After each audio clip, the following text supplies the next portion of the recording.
Hey everyone, welcome back. In this video, I'll show you how to transfer money using the DBS Digibank app.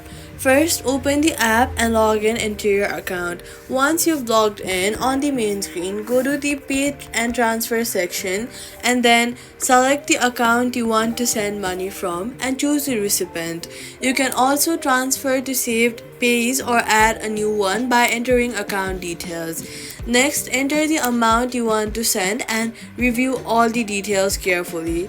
After that, confirm the transaction and complete the security verification using OTP or biometric authentication.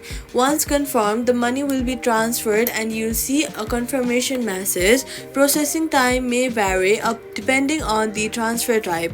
That's how you transfer money using the DBS Digibank app. Do not forget to subscribe for more simple and helpful guides.